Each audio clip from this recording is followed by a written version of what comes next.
네, 오늘의 부동산 투자 사례입니다. 서울 영등포구에 거주하고 계시는 40대 회사원이십니다. 2018년 대지 보유분이 15.2제곱미터인 재개발 다세대 주택을 투자하셨고요. 재개발에 따른 조합원 분양권 및 입주권을 기대하셨습니다. 어떤 결과가 있었는지 지금부터 알아보겠습니다. 서울에 거주하고 계신 분인데요. 재개발 쪽을 투자를 하셨거든요. 어떤 결과가 좀 있었을까요, 이사님? 자, 일단 결론 말씀드리면 성공을 하신 케이스입니다. 지금의 상황이 워낙 주택에 대한 여러 가지 가격 급등이라든가 이런 부분들 때문에 이분은 성공하셨는데, 자, 이분 지금 제가 볼 때 이 나이도 그렇고서 내 집 마련이 일단 1차적이었는데, 자, 기존에 있는 아파트 이런 주택을 매수한 것이 아니라 재개발 물건, 상당히 이게 좀 골치도 아프고 기간도 긴 바로 이런 물건의 특징이었는데, 자, 이런 거에 2018년도 요 정도의 다세대 주택을 투자를 하셔서 결론적으로 이제 재개발이 되기 때문에 그 조합원 분양권이나 입주권으로 투자도 투자지만 실제는 내 집 마련에 이제 포커스를 두신 분인데, 자, 이분 케이스 조금 사례를 좀 살펴보면, 자, 여기가 바로 여기 여의도고요. 앞에가 영등포입니다. 여기가 이제 영등포 여기 있는데, 여기 신길역이에요. 신길역에 이제 들어가는 바로 이 역세권 재개발인데, 자, 여기에도 지금 대부분 보통 재개발 계획이 있으면 이 검토를 좀 하시는데, 자, 이분 같은 경우에는 이 상당히 좀 큰 저기가 아니라 이게 한 1000세대밖에 안 되는 부분이라 이게 긴가민가하고 아마 하신 것 같아요. 그런데 이분이 지금 요 다세대 주택을 2억 5,500만 원인데 여기도 지금 전세가 1억 2천 정도에 들어가 있다 보니까 실제 본인 자금은 한 1억 3,500 정도를 가지고 매수를 하신 분인데, 자, 여기가 1000세대 기준으로 들어가는데 조합원만 해도 300세대. 자, 결론은 여기 부분을 다 100% 일반 분양은 아니고요. 여기 같은 경우는 서울시하고 같이 가는 시프트라고 하는, 그러면 결국은 공공임대가 같이 들어가는데, 공공임대가 300세대, 조합원이 300세대, 일반분이 300세대 하니까, 자, 사업성으로 놓고 보면 원래는 지금 600세대가 원래는 일반 분양되면 이거는 아주 큰 사업적인 가치가 있었던 건데, 자, 300세대는 공공임대 서울시가 가져가는 부분이라,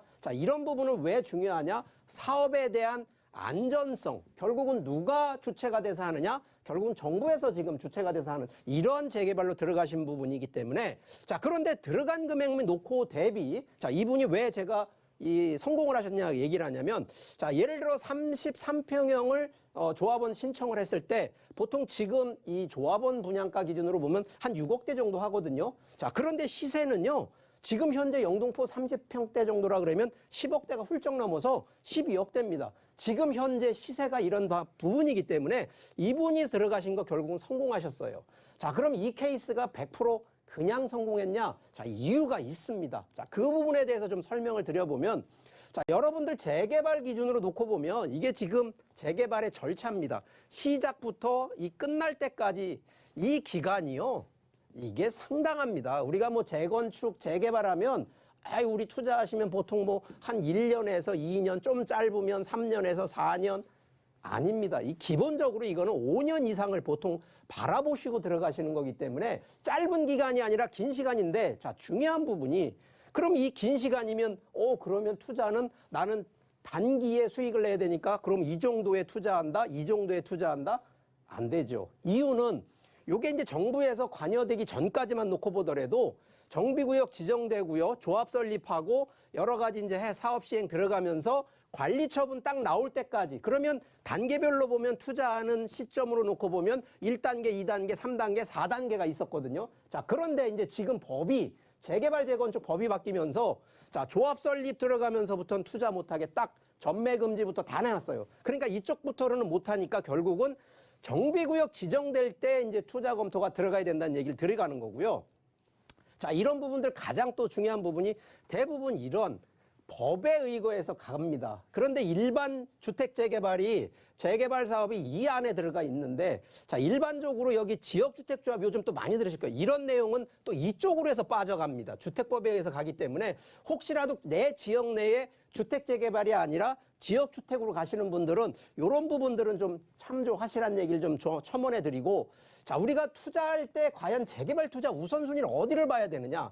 자, 어떤 분들은 대지 지분을만 바라보고 가시는 분이 있고, 어떤 분들은 그래도 집 면적, 주택 면적이 크는 전용 면적으로 가야 된다라고 생각을 하시는데, 자, 이거 두 가지 차이입니다. 대지 지분이 좀 있어야 되는 이유는요, 바로 이 분양권 때문에 그렇습니다. 25평 분양권을 받느냐 33평 분양권을 받느냐는 이 대지 지분의 면적에 따라 차이가 있기 때문에, 내가 30평형대 이상을 받는다 그러면 대지 지분이 넓은 걸 가시라는 얘기를 하는 거고요.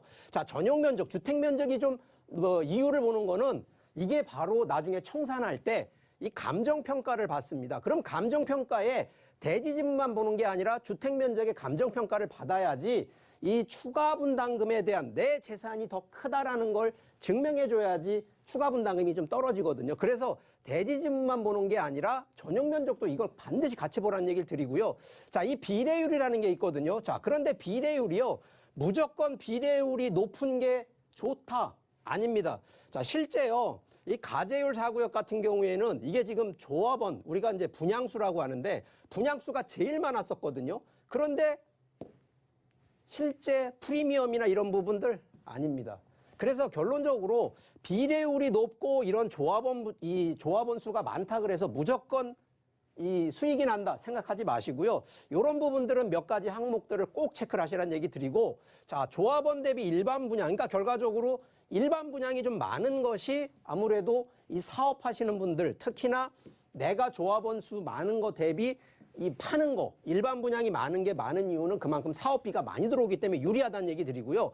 자, 매수가요, 결국은 내가 비싼 돈 들여서 사는 거 대비 나중에 조합원 되시고 나서 실제 추가 분담금이 얼마 되는지 계산 못하고 들어가시는 분들, 결국은 싸게 산다고 도움이 되는 것이 아니라 나중에 추가 분담금이 내가 얼마를 더 내느냐, 이게 결국은 수익의 관건이 된다라는 거, 이것도 반드시 따져보셔야라는 얘기 드리고, 자, 이게 요즘은 이제 아시겠지만 지역별로요, 규제 지역 걸리는 데는 실거주하지 않으면 여러 가지 조건들, 특히나 규제가 되어 있기 때문에 이런 부분들 보시고요. 그래서 실거주를 우선으로 갈 거냐, 양도 차익, 매매를 통해서 수익을 창출할 거냐라는 이 투자 목적에 대한 거 반드시 확인하시라는 얘기 드리고, 자, 마지막으로, 자, 지역 선정, 현지 조사, 투자 목적 반드시 이건 설정을 해야 되는데, 그중에 재개발할 때 반드시 체크하는 거 간단하게 한 5가지만 요약해 드릴게요. 자, 재개발 구역 안에, 내가 하필이면 투자한 재개발 구역 내에 종교시설이 많아.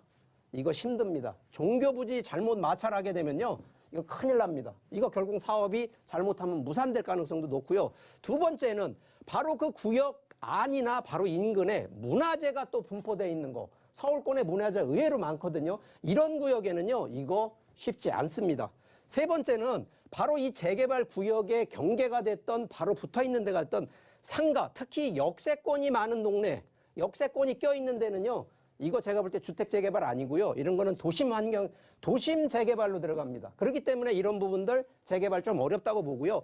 재개발 구역 내에서도 추진위원회가 구역이 작은데도 불구하고 1구역, 2구역, 3구역까지 나눠가지고 추진위원 여러 개 놓고 가는데 이거 서로 싸우다 끝납니다. 마지막으로요, 재개발 구역에 이 비대위라고 비상대책위원회 만들어집니다. 자, 이분들이 무조건 나쁜 게 아닙니다. 반대한다고 나쁜 게 아니라 이분들이 체크해주는 내용 반드시 방문 체크하셔서 요런 내용들만 하신다 그러면 재개발 투자요, 아주 안전하게 갈 수 있습니다. 그러니까 여러분들, 제가 오늘은 시간상 좀 짧게 했지만 요런 요점 정리만 잘만 하셔도 아직도 재개발 노른자 있다는 점 강조하겠습니다.